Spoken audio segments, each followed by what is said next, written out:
Hello लोगोफोर आंनि बड' एजुकेशन 19 चेनेलाव नोंथांमोन बयखौबो फिन बराय बावहरनाय थाबाय।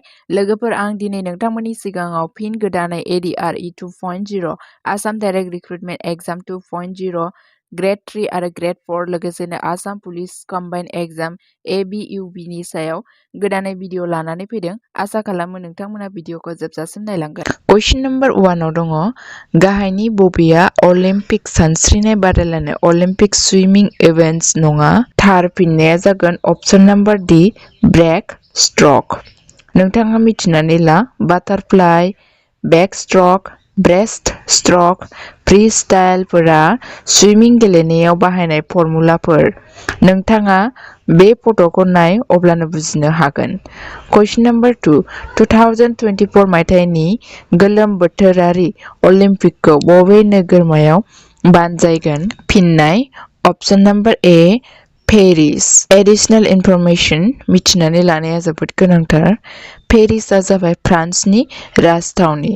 कारेन्सिसआ जाबाय इउर' आरो CFP फ्रान्स। पेरिसआव बाहायनाय रांनि मुङा जाबाय कारेन्सिसनि मुङा जाबाय इउर' CFP फ्रान्स। क्वेश्चन नम्बर 3 भारतआव नेशनेल इन्टार स्कुल फुटबल टुर्नामेन्टखौ बबे ट्रफिनि थाखाय गेलेनाय जायो? फिननाय अप्शन नम्बर B सुब्रत काप। मिथिनानै ला फुटबल टुर्नामेन्टनि थाखाय दुरान्ड काप, सुब्रत कापखौ होयो। क्रिकेट टुर्नामेन्टनि थाखाय दुलीप ट्रफी, ईरानी ट्रफीखौ होनाय जायो।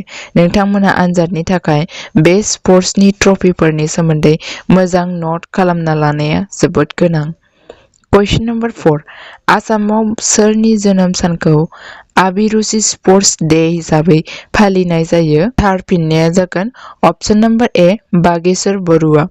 मिथिनानै ला बागेश्वर बरुवाया 1970 मायथाइयाव थाइलेन्डआव जानाय एशियान गेमआव 4x400 मिटार रेस बादायलायनायाव सिलभार मेडेल देरहानो हादोंमोन। बेनिखायनो आसामाव बोसोरफ्रोमबो बेनि जोनोम सान 3 सेप्तेम्बरखौ आबिरुसि स्पर्ट्स डे हिसाबै फालिनाय जायो। बिथाङा आसामनि शिबसागरनि बियो 1966 मायथाइनि एशियान गेमआव सनानि मेडेल देरहानो हादोंमोन। बियो 1966 मायथाइयाव अर्जुना एवार्ड मोनजेननाय गिबिसिन असमिया सुबुं। क्वेश्चन नम्बर 5 नरेन्द्र मदि स्टेडियामआ बबेयाव दङ? फिननाय option number D Ahmedabad. Additional information मिथिनानै ला नरेन्द्र मदि स्टेडियामखौ मटेरा क्रिकेट स्टेडियाम होननानैबो मिथिनाय जायो। बेनि फुराना नामा सार्दार पाटेल स्टेडियाममोन।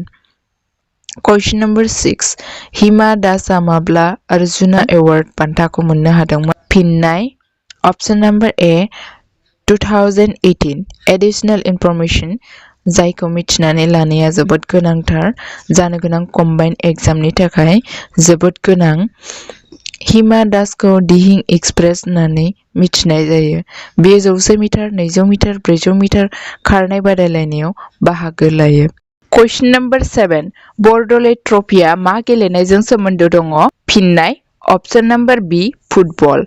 बरदलै ट्रफिया फुटबल गेलेनायजों सोमोन्दो दङ। क्वेश्चन नम्बर 8 शिबा थापाया मा गेलेनायजों सोमोन्दो दं? फिननाय अप्शन नम्बर C बक्सिं। शिबा थापाया बक्सिं गेलेनायजों सोमोन्दो दं। क्वेश्चन नम्बर 9 नेहरू ट्रफिखौ मा गेलेनायाव होनाय जायो? फिननाय अप्शन नम्बर A हकी। नेहरू ट्रफिखौ हकी गेलेनायाव होनाय जायो।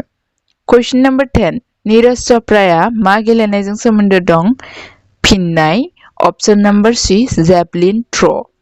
क्वेश्चन नम्बर 11 अलिम्पिक फिरफिलायाव मोनबेसे आसान थायो? बे कुइसना लास्ट इयार 3rd ग्रेडआव फैदों। एन्सार अप्शन नम्बर B मोनबा। गोसोआव ला मोनबा आसाननि रंफोरा जाबाय फारियै blue, yellow, black, green and red. Question number 12 Indian Super League ISL आ मा मायथाइयाव जागायजेनदोंमोन? फिननाय अप्शन नम्बर A 2013। 2013 मायथाइयाव।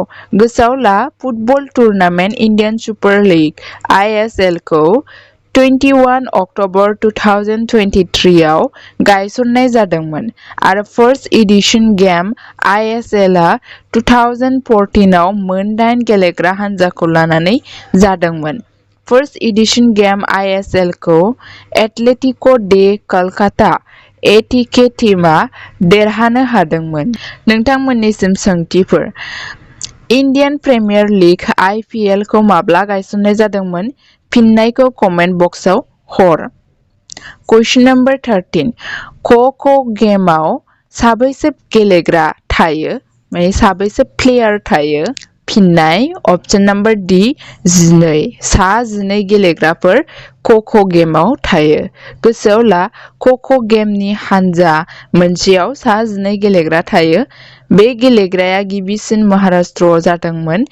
मिथिना लाबावनि फै बबे खेलायाव साबेसे गेलेगिरि थायो? Games cricket number of players 11 football number of players 11 basketball number of players 5 साबा पल' number of players 4 hockey number of players 11 baseball number of player 9 rugby ball number of players 15 volleyball number of players 6 ice hockey number of player 6 kabaddi number of player 7 नोंथांमोनहाबो फट'खौ नायोब्लानो मिथिनो हाखागोन। Question number 14 अलिम्पिकनि आसानाव गाहायनि बबे रङा गैया? फिननाय अपशन नम्बर A पिंक अलिम्पिकनि आसानाव पिंक कालार गैया।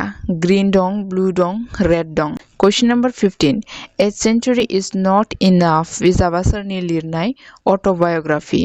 फिननाय option number C Saurabh Ganguly. एसेनोसै नेक्स्ट भिडिअ'आव थाबैनो लोगो मोनफिनगोन।